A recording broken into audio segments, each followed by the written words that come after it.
बिस्मिल्लाहिर्रहमानिर्रहीम। अस्सलाम वालेकुम।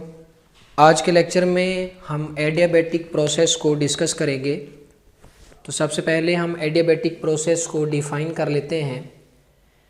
ए प्रोसेस एक ऐसा प्रोसेस जिसके दौरान इन विच नो हीट, कोई भी हीट जो है वो एंटर ना हो और लीव द सिस्टम, और ना ही सिस्टम को लीव करे। यानी फ़र्ज़ करो आपके पास एक वेसल है और उस वेसल में आइडियल गैस यानी वर्किंग सब्सटेंस मौजूद है। तो अगर हम एडियाबैटिक प्रोसेस की बात कर रहे हैं तो उस वेसल में मौजूद आइडियल गैस को ना तो हीट इन्वायरमेंट से मिलेगी और ना वो आइडियल गैस हीट को इन्वायरमेंट की तरफ भेजेगी। यानी कि सिस्टम के साथ हीट एक्सचेंज जो है वो नहीं होगी। तो याद रखिएगा, ऐसा थर्मोडायनामिक प्रोसेस जिसमें सिस्टम और इन्वायरमेंट के दरमियान हीट एक्सचेंज ना हो, उस प्रोसेस को हम एडियाबैटिक प्रोसेस कहते हैं। फर्स्ट लॉ ऑफ थर्मोडायनामिक्स में हमने ये इक्वेशन जो थी इसको स्टडी किया था कि अगर किसी सिस्टम में हीट क्यू ऐड करें तो वो दो कामों में यूज़ होगी। एक तो वो सिस्टम की इंटरनल एनर्जी को बढ़ा देगी, दूसरा उस हीट का कुछ हिस्सा सिस्टम जो है वो वर्क करने में यूज़ कर देगा। तो अगर हम एडियाबैटिक प्रोसेस के लिए इस इक्वेशन को लिखें तो हमारे पास ये Q की वैल्यू ज़ीरो हो जाएगी, क्योंकि हमने कहा है ना तो हीट सिस्टम में एंटर होगी, नो एंटर, और ना ही सिस्टम को हीट लीव करेगी, नो लीव। यानी हमारे पास ये Q की वैल्यू ज़ीरो आ जाएगी। तो Q हमारे पास अगर ज़ीरो हो गया तो इसका मतलब ये है कि सिस्टम की इंटरनल एनर्जी चेंज हो सकती है। अगर सिस्टम की इंटरनल एनर्जी चेंज हो जाएगी तो आप जानते हैं कि टेम्परेचर जो है वो इंटरनल एनर्जी के डायरेक्टली प्रोपोर्शनल होता है।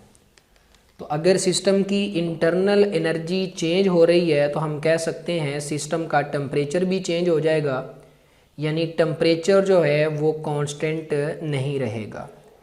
तो एडियाबैटिक प्रोसेस में हीट एक्सचेंज तो ज़ीरो है, लेकिन सिस्टम का टेम्परेचर जो है वो कांस्टेंट नहीं रहता। आइसोथर्मल प्रोसेस में टेम्परेचर कांस्टेंट था और हीट एक्सचेंज हो रही थी। यहाँ उलट बात है, यहाँ हीट एक्सचेंज नहीं हो रही और टेम्परेचर कांस्टेंट नहीं है। तो अगर टेम्परेचर कांस्टेंट ना हो तो याद रखिएगा कि बॉयल्स लॉ जो है उसकी फॉर्म हमारे पास आ जाती है P V gamma is equal to constant. अगर टेम्परेचर चेंज हो जाए तो वर्किंग सब्सटेंस पर बॉयल्स लॉ जो लगेगा उसकी फॉर्म ये होगी, that is P V gamma is equal to constant. यहाँ P प्रेशर है, V वॉल्यूम है, और जो हमारे पास गैमा है वो गैमा कांस्टेंट है, और ये गैमा इक्वल होता है CP divided by CV। CP और CV के बारे में मैंने आपको चैप्टर नंबर 8 में भी बताया था जब हमने speed of sound in air का रिलेशन ड्राइव किया था। CP और CV को हम इस चैप्टर में डिटेल के साथ नेक्स्ट लेक्चर्स में डिस्कस करेंगे। फ़िलहाल गैमा के बारे में सुन लो। गैमा एक कांस्टेंट है जिसकी हर गैस के लिए वैल्यू डिफरेंट होती है, और गैमा इक्वल होता है CP और CV की रेशो के। यहाँ CP है molar specific heat at constant pressure, और CV है molar specific heat at constant volume. तो यहाँ हम बॉयल्स लॉ को कुछ ऐसे भी लिख सकते हैं कि अगर इनिशियल प्रेशर सिस्टम का P1 हो, वॉल्यूम V1 हो, पावर हमारे पास गैमा आ जाएगी। अगर प्रेशर चेंज हो जाए P1 से P2 और वॉल्यूम V1 से V2 हो जाए तो इधर भी पावर जो है वो गैमा आ जाएगी।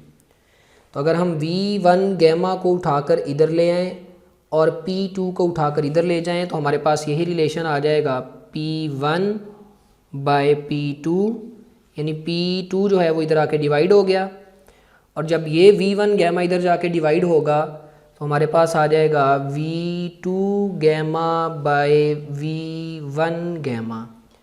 इन दोनों की पावर गैमा है तो हम दोनों को इकट्ठा करके पावर को ऊपर लिख सकते हैं। तो ये हमारे पास आ जाएगा V2/V1 और इसकी पावर हमारे पास गैमा आ जाएगी। तो याद रखिएगा, अगर टेम्परेचर कांस्टेंट रहे तो बॉयल्स लॉ होगा P1V1 is equal to P2V2, जो हमने आइसोथर्मल प्रोसेस में पढ़ा था। और अगर टेम्परेचर कांस्टेंट ना रहे, टेम्परेचर चेंज हो जाए, तो बॉयल्स लॉ होगा P1V1 gamma is equal to P2V2 gamma. और ये मैंने इसी रिलेशन को सिंप्लीफाई करके लिखा है। अब जिस तरह हमने आइसोथर्मल प्रोसेस में आइसोथर्मल एक्सपेंशन और आइसोथर्मल कंप्रेशन को डिस्कस किया था, इसी तरह हम यहाँ एडियाबैटिक एक्सपेंशन और एडियाबैटिक कंप्रेशन को डिस्कस कर लेते हैं। तो चूंकि सिस्टम में हीट एंटर नहीं हो रही तो ये Q की वैल्यू ज़ीरो हो जाएगी। अगर यहाँ Q ज़ीरो पुट कर दिया तो हमारे पास डेल्टा U प्लस W बच जाएगा। चूंकि एक्सपेंशन की बात कर रहे हैं, इसका मतलब है सिस्टम वर्क कर रहा होगा, यानी पिस्टन ऊपर को मूव कर रहा होगा, यानी गैस एक्सपेंड हो रही होगी। तो अगर गैस एक्सपेंड हो यानी सिस्टम वर्क करे तो उसमें W पॉजिटिव होता है। तो हमने एक्सपेंशन में W को पॉजिटिव रखना है, तो मैं इस डेल्टा U को उठाकर उधर ले जाऊंगा। Q तो हमारे पास ज़ीरो हो गया, ये डेल्टा U इधर आके माइनस हो जाएगा। तो हमारे पास first law of thermodynamics adiabatic expansion के केस में आ जाएगा डेल्टा U, जो कि लेफ़्ट साइड पे आके माइनस हो जाएगा। तो ये हमारे पास आ जाएगा माइनस डेल्टा U, और राइट हैंड साइड पे हमारे पास ये प्लस W बच जाएगा। अब इस इक्वेशन में देखो, डेल्टा U के साथ माइनस साइन है। मैंने आपको कल बताया था कि अगर डेल्टा U के साथ माइनस साइन हो तो इसका मतलब है इंटरनल एनर्जी डिक्रीज़ हो रही है, और अगर वर्क के साथ पॉजिटिव साइन हो तो इसका मतलब है सिस्टम सराउंडिंग पर वर्क कर रहा है। तो हम इन दो साइन कन्वेंशंस को देखकर ये बात कह सकते हैं कि एडियाबैटिक एक्सपेंशन में सिस्टम वर्क करेगा, यानी work is done by the system. अब हीट तो हमने एंटर ही नहीं होने देनी। तो अगर हमारे पास ये एक वेसल है और इस वेसल में गैस मौजूद है, लेट्स सपोज पिस्टन पहले यहाँ है, ये मॉलिक्यूल्स हैं। अगर पिस्टन इस पोजीशन से यहाँ चला गया यानी गैस एक्सपेंड हो गई, तो गैस को एक्सपेंड होने के लिए यानी पिस्टन को ऊपर जाने के लिए एनर्जी चाहिए। पिस्टन को ऊपर जाने के लिए जो एनर्जी चाहिए होगी वो अंदर गैस के मॉलिक्यूल्स से ले लेगा। तो अगर मॉलिक्यूल्स से पिस्टन एनर्जी ले लेगा तो उससे गैस के मॉलिक्यूल्स की इंटरनल एनर्जी कम हो जाएगी। तो याद रखिएगा, एडियाबैटिक एक्सपेंशन में सिस्टम सराउंडिंग पर वर्क करता है, और सिस्टम सराउंडिंग पर वर्क करने के लिए एनर्जी वर्किंग सब्सटेंस से लेता है, जिसकी वजह से वर्किंग सब्सटेंस की इंटरनल एनर्जी या टेम्परेचर कम हो जाता है। अब हम बात करते हैं एडियाबैटिक कंप्रेशन की। तो फर्स्ट लॉ ऑफ थर्मोडायनामिक्स में अगर हम इस W को उठाकर इधर ले आएँ और Q को इधर ले आएँ, जो मैंने आपको लास्ट लेक्चर में भी बताया था, तो W इधर जाके माइनस हो जाएगा, माइनस W इक्वल आ जाएगा डेल्टा U, और प्लस ये Q इधर जाके माइनस हो गया है तो हम इसको यहाँ पर ऐसे लिख सकते हैं माइनस Q। अब आपको पता है अगर Q के साथ माइनस साइन हो तो इसका मतलब है सिस्टम से इजेक्ट होने वाली हीट की बात की जा रही है। यहाँ सिस्टम में से हीट निकलनी ही नहीं है, लिहाजा ये माइनस Q की वैल्यू हमारे पास ज़ीरो हो जाएगी, यानी सिस्टम हीट को इजेक्ट नहीं करेगा। तो बाकी हमारे पास क्या बच जाएगा, बाकी हमारे पास आ जाएगा minus W is equal to delta U। अब यहाँ देखो, वर्क के साथ माइनस साइन है। आपको पता है अगर वर्क के साथ माइनस साइन हो तो इसका मतलब है सिस्टम पर वर्क हुआ है, यानी work is done on system. और डेल्टा U के साथ पॉजिटिव साइन है। मैंने आपको बताया था अगर डेल्टा U के साथ पॉजिटिव साइन हो तो इसका मतलब है सिस्टम की इंटरनल एनर्जी इंक्रीज़ कर रही है। तो वही एग्जाम्पल, अगर हमारे पास ये एक वेसल है और इस वेसल में वर्किंग सब्सटेंस मौजूद है, पहले पिस्टन यहाँ है, ये मॉलिक्यूल्स हैं गैस के। अगर पिस्टन यहाँ से मूव करके नीचे को आ जाता है तो इसका मतलब है सिस्टम पर वर्क हुआ है। और अगर सिस्टम पर वर्क किया है तो इसका मतलब है हमने वर्किंग सब्सटेंस को अंदर एनर्जी प्रोवाइड की है। अब चूंकि वर्किंग सब्सटेंस ने हीट तो बाहर निकालनी नहीं है, हीट इजेक्टेड ज़ीरो है, तो जितना वर्क हम बाहर से करेंगे वो सारे का सारा इस वर्किंग सब्सटेंस की इंटरनल एनर्जी को बढ़ा देगा। तो यहाँ से हमने ये सीखा कि एडियाबैटिक कंप्रेशन में सिस्टम पर जो वर्क होता है वो सारे का सारा सिस्टम की इंटरनल एनर्जी को बढ़ा देता है। अगर एडियाबैटिक प्रोसेस की एग्जांपल्स की बात करें तो आपकी बुक में उसने जो एग्जांपल्स कोट की हैं उनमें एक है बर्स्ट ऑफ टायर, यानी देखो अगर टायर में हवा मौजूद है, अगर टायर के अंदर मॉलिक्यूल्स का प्रेशर बाहर एटमॉस्फेरिक प्रेशर से ज़्यादा हो गया, दोबारा सुनो, अगर टायर के अंदर मॉलिक्यूल्स का प्रेशर बाहर एटमॉस्फेरिक प्रेशर से ज़्यादा हो गया तो टायर के अंदर एयर के मॉलिक्यूल्स टायर पर बाहर की तरफ फोर्स लगाएंगे, प्रेशर लगाएंगे, यानी वो एक्सटर्नल प्रेशर एटमॉस्फेरिक प्रेशर के अगेंस्ट वर्क करेंगे। तो टायर के अंदर मौजूद एयर के मॉलिक्यूल्स को एक्सटर्नल प्रेशर के अगेंस्ट वर्क करने के लिए एनर्जी ज़ाया करनी पड़ेगी। इस वजह से टायर के अंदर मौजूद एयर के मॉलिक्यूल्स की इंटरनल एनर्जी कम हो जाएगी। तो ये हमारे पास एडियाबैटिक एक्सपेंशन की एग्जांपल है। टायर के अंदर मौजूद मॉलिक्यूल्स एक्सटर्नल प्रेशर के अगेंस्ट वर्क करेंगे और एक्सटर्नल प्रेशर के अगेंस्ट वर्क करने के लिए वो एयर के मॉलिक्यूल से एनर्जी लेंगे, जिससे टायर के अंदर मौजूद एयर की इंटरनल एनर्जी कम हो जाएगी। दूसरी एग्जांपल हमारे पास है compression and rarefaction in air due to sound wave. ये बात मैंने आपको चैप्टर नंबर 8 में बताई थी कि जब एयर में से साउंड वेव पास करती है तो एयर के कुछ हिस्से कंप्रेशन में चले जाते हैं और कुछ हिस्से रेयरफेक्शन में चले जाते हैं। अब कंप्रेशन में देखो मॉलिक्यूल एक दूसरे के नज़दीक आ रहे हैं, यानी सिस्टम पर वर्क हो रहा है। तो अगर सिस्टम पर वर्क हो तो इंटरनल एनर्जी बढ़ जाएगी।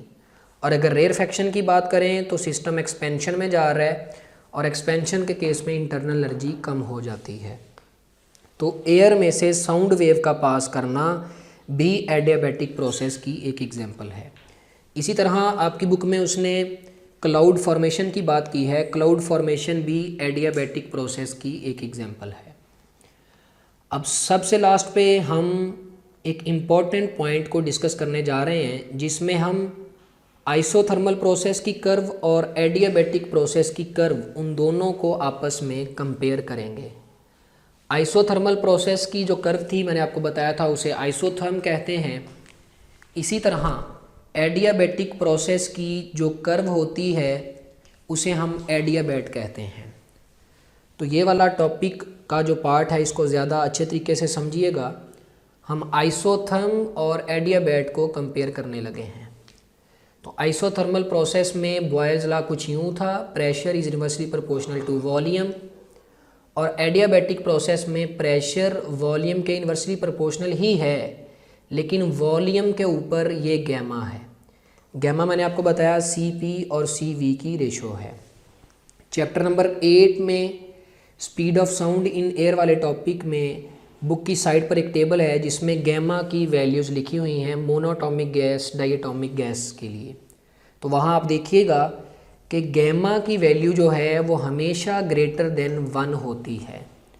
तो अगर लेट्स सपोज आपके पास कोई एक वैल्यू है 2 और इसकी पावर है गैमा, अब चूंकि गैमा हमेशा ग्रेटर देन 1 होता है, तो जब यहाँ गैमा की जगह ग्रेटर देन 1 वैल्यू आएगी तो 2 की उतनी पावर करने से जो हमारे पास आंसर आएगा वो 2 से बड़ा होगा। लेट्स सपोज मैं आसानी के लिए गैमा की वैल्यू को 2 ले लेता हूँ, डेट इज़ ग्रेटर देन 1, तो 2 की पावर 2 हमारे पास आंसर जो है वो 4 आ जाएगा। यानी कि जब भी हम वॉल्यूम की पावर गैमा करेंगे तो वॉल्यूम की पावर गैमा करने से हमारे पास आंसर बड़ा आ जाएगा। तो यहाँ हमने इन दोनों रिलेशंस को लेके आइसोथर्मल प्रोसेस के ग्राफ यानी आइसोथर्मल प्रोसेस की कर्व और एडियाबैटिक प्रोसेस की कर्व को आपस में हमने रिलेट करना है, कंपेयर करना है। तो पहले हम बात कर लेते हैं आइसोथर्मल प्रोसेस की यानी आइसोथर्म कर्व की। तो फ़र्ज़ करो हमारे पास आइसोथर्मल एक्सपेंशन के केस में पहले गैस का वॉल्यूम था ये V1, वॉल्यूम कम तो प्रेशर ज़्यादा होगा। लेट्स सपोज इस पॉइंट पर प्रेशर आपके पास ये था, उसको P1 कह दिया। अब चूंकि हम एक्सपेंशन की बात कर रहे हैं तो फ़र्ज़ कर लो वॉल्यूम V1 से बढ़ के V2 हो गया, इतना वॉल्यूम हो गया। अगर वॉल्यूम बढ़ गया है तो प्रेशर कम हो जाएगा। तो फ़र्ज़ करो इस केस में प्रेशर हमारे पास ये P2 आ गया, तो V1 P1 के केस में हमारे पास ये वाला पॉइंट आ गया, और P2 V2 के केस में हमारे पास ये वाला पॉइंट आ गया। इन पॉइंट्स को मिला के हमने लास्ट लेक्चर में एक कर्व बनाई थी कुछ यूँ, जिसको हमने आइसोथर्म का नाम दिया था। और मैंने आपको बताया था चूँकि हम एक्सपेंशन की बात कर रहे हैं, इधर को जा रहे हैं, वॉल्यूम बढ़ने की बात कर रहे हैं, तो इस कर्व पर एरो साइन जो है वो इधर को आ जाएगा। ये एरो साइन हमें एक्सपेंशन के बारे में बताएगा। तो ये हमने इस फार्मूला को यूज़ करके, इस रिलेशन को यूज़ करके आइसोथर्म ड्रा कर ली। अब हम एडियाबैट की बात करते हैं, ज़रा ध्यान से समझिएगा। फ़र्ज़ करो अगर वॉल्यूम पहले था V1 और V1 से बढ़ के V2 हो गया, और लेट्स सपोज मैं कहता हूँ V1 से V2 तक जाने में वॉल्यूम डबल हुआ है। अगर वॉल्यूम डबल हुआ है तो ऊपर पावर गैमा ग्रेटर देन 1 आनी है। लेट्स सपोज गैमा को मैं 2 ले लेता हूँ, वैसे डाइटोमिक गैस के लिए ये 1 पॉइंट समथिंग होती है, आसानी के लिए मैंने 2 लिया है। तो अगर वॉल्यूम डबल हुआ तो प्रेशर को असल में हाफ होना चाहिए था, जैसे यहाँ पे हो रहा था। लेकिन प्रॉब्लम यह है कि यहाँ V की पावर गैमा भी है, तो अगर वॉल्यूम डबल होगा तो V गैमा का आंसर हमारे पास आ जाएगा 4। यहाँ V सिर्फ 2 आना था, वॉल्यूम डबल हुआ तो 2 आना था, प्रेशर हाफ हो जाना था।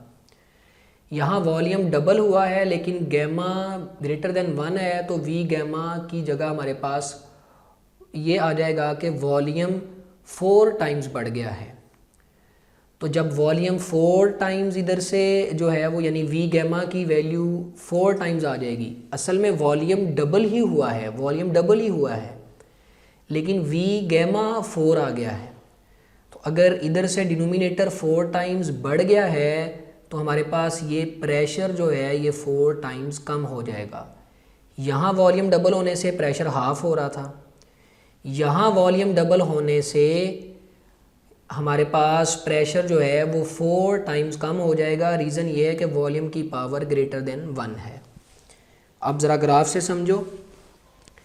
फ़र्ज़ करो V1 पर हमारे पास प्रेशर ये था, दोनों केसेस में प्रेशर सेम था।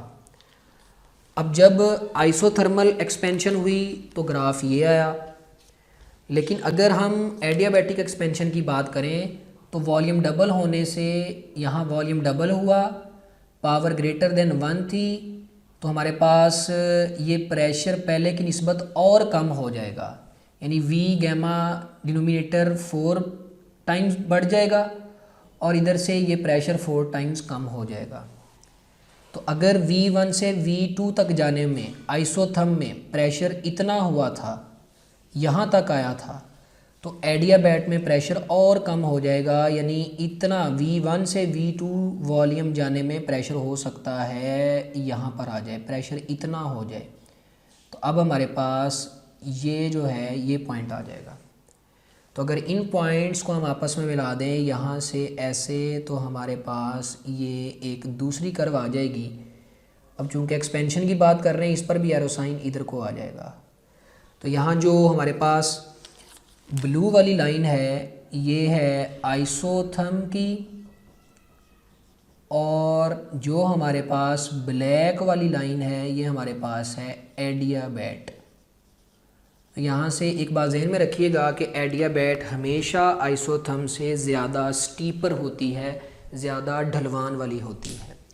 तो आइसोथर्म में खम कम है कह लो, ढलवान कम है, लेकिन एडियाबैट की ढलवान यानी उसमें खम ज़्यादा है।